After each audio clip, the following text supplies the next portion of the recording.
Chanzo cha maji ndiyo nguzo muhimu katika mradi wowote wa kilimo cha umwagiliaji, yani irrigation scheme.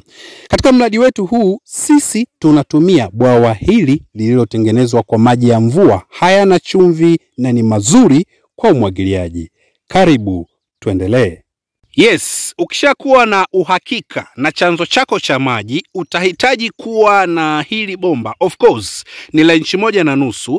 Hili bomba katika mradi tunaita ni main pipe supplier, kwa maana ya kwamba hii ni bomba ambalo ndilo linachukua maji kwenye chanzo chako na kuyaleta hayo maji moja kwa moja kwenye hizi drip pipe, ambazo hizi drip pipe ndizo zinazodondosha maji kwenye kila shina la mmea uliopo shambani kwako.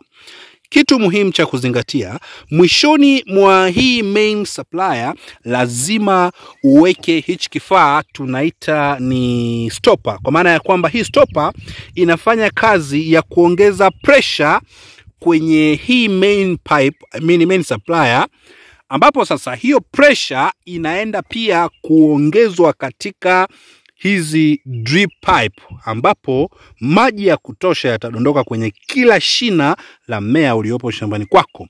So, namna gani tunaweza kuconnect hii main pipe, main supplier na drip pipe? Karibu uangalie namna ya kuconnect. So, unapo connect hii main supplier na drip pipe, lazima uwe na vifaa kadhaa. Of course, kwanza kabisa lazima hili bomba lako liwe limetobolewa. So as you can see, hapa tuna tundu. Hili tundu of course ndilo linalotumika kutoa maji kwenye main supplier na kuyaleta kwenye hii drip pipe ambayo itamwaga maji kwenye kila shina la mmea. Vifaa ambavyo lazima uwe navyo baada ya kutoboa hili tundu, lazima uwe na kifaa hiki hapa. Hichi kifaa tunaita ni raba. Hii raba ndiyo ambayo inawekwa hapa kwenye hili tundu ili kuziba space ambayo inaweza ikavujisha maji pembezoni ama pembeni mwa hili tundu. So ukishaweka hii raba hapa, kuna kifaa kingine, hii hapa ndio tunaita connector. Yani hichi kifaa kina connect sehemu ambapo umeweka raba kwenye hili tundu na kwenye hii drip pipe, kwenye hii pipe yako sasa ya drip irrigation. So kunachokifanya hapa, unachukua hii connector, unaingiza hapa kwenye hii raba. Of course lazima ita tight, so lazima utumie nguvu kidogo ili uweze kuingia vizuri. So as you can see, tayari hii connector imeshaingia kwenye raba hapa. Baada ya kuingiza hapo, unachukua hii pipe yako. Hii pipe unaingiza hapa kwenye hii connector. So make sure inaingia vizuri. So ukishaingiza mpaka mwisho kabisa, hii ya blue, hichi kifaa cha blue unachokiona hapa, hichi ni lock, hii tunaita lock. Utaona itakavyofanya kazi hapo.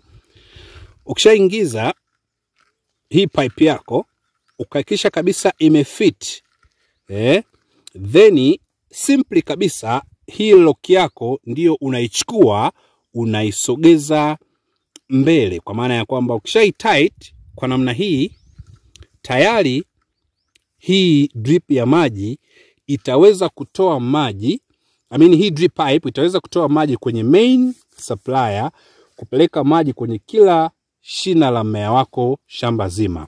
But make sure hizi drip holes, yani haya matundu ya hii drip pipe yanaangalia juu na yasiangalie chini. Kwa nini yasiangalie chini? Yakiangalia chini, tunasema utashindwa kuangalia ama kukagua, kufanya inspection katika shamba lako kwamba ni drip ipi inamwaga maji vizuri na drip ipi haimwagi maji vizuri, na kuna sababu nyingi pia. So hapa tayari unakuwa umesha connect maji kutoka kwenye main supply kwenda kwenye hizi drip pipe. So mwishoni mwa hii drip kuna kifaa gani ambacho inatakiwa kiwekwe? So twende tukaangalie mwishoni mwa hii drip hicho kifaa kikoje, kinafanya vipi na kinawekwaje. Baada ya kuangalia namna ambavyo tunaweza tukayatoa maji kwenye main supplier kwa kutumia connector rubber na vile vifaa vyake, so huku mwishoni mwa hii drip pipe lazima nako kuzibwe.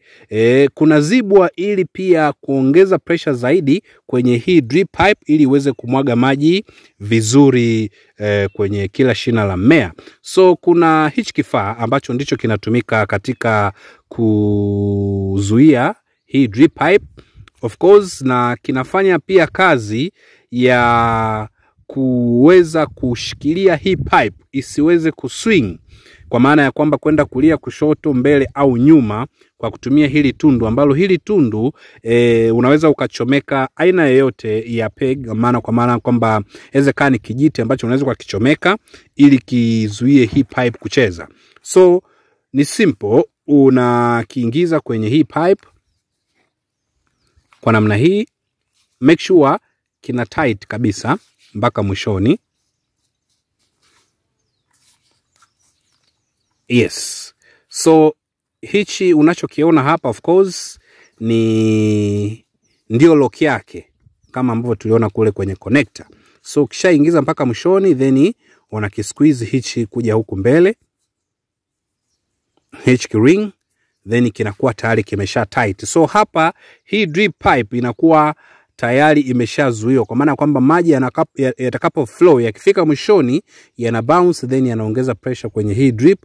Pressure inaongezeka zaidi kwenye umwagiliaji wa shamba lako. So hapa sasa ndio unaweza ukachomeka ama ni kijiti chochote ama kifaa chochote kama kipegi ambacho ndicho kitaifanya hii pipe yako standi, kwa maana ya kwamba stationary, kwa maana kwamba isi swing kulia, kushoto ama kwenda mbele na kurudi nyuma. So hii ndio installation nzima ya drip irrigation system kwa urahisi kabisa.